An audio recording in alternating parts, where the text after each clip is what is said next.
state, but to the citizen.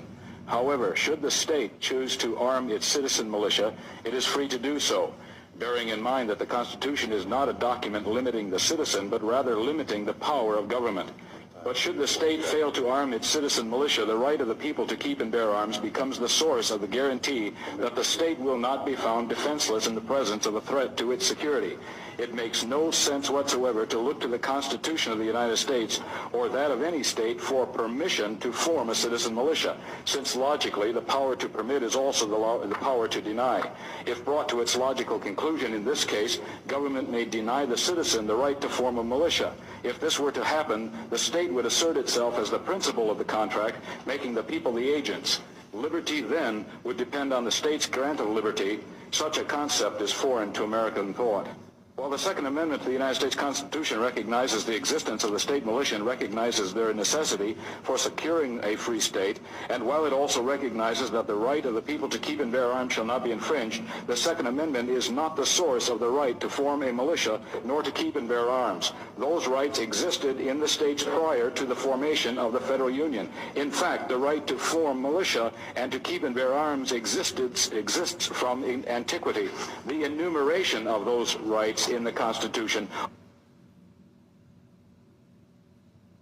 underscores their natural occurrence and importance. According to the 10th Amendment, ultimate power over the militia is not delegated to the federal government by the Constitution. Consequently, the power of the militia remains in the hands of the people. Again, the fundamental function of the militia in society remains with the people. Therefore, the Second Amendment recognizes that the militia's existence and the security of the state rests ultimately in the people, who volunteer their persons to constitute the militia and their arms to supply its firepower. The primary defense of the state rests with the citizen militia bearing its own arms. Fundamentally, it is not the state that defends the people, but the people who defend the state. The second line of defense of the state consists of a statutory organization known as the National Guard. Whereas the National Guard is solely the creation of statutory law, the militia derives its existence from the inherent inalienable rights which existed before the Constitution and whose importance are such that they merit specific recognition in that document.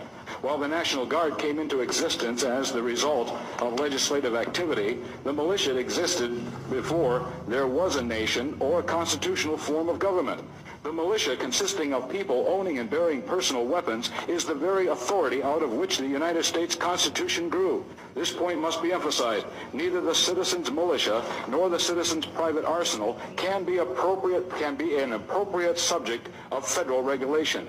It was the armed militia of the American colonies whose own efforts ultimately led to the establishment of the United States of America. While some may say that the right to keep and bear arms is granted to Americans by the Constitution, just the opposite is true. The federal government itself is the child of the armed citizen. We, the people, are the parent of the child we call government. You, senators, are part of the child that we, the people, gave life to.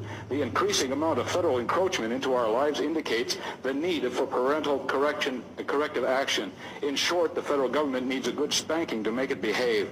One other important point needs to be made. Since the Constitution is the limiting document upon the government cannot become greater than the granting power. It is the servant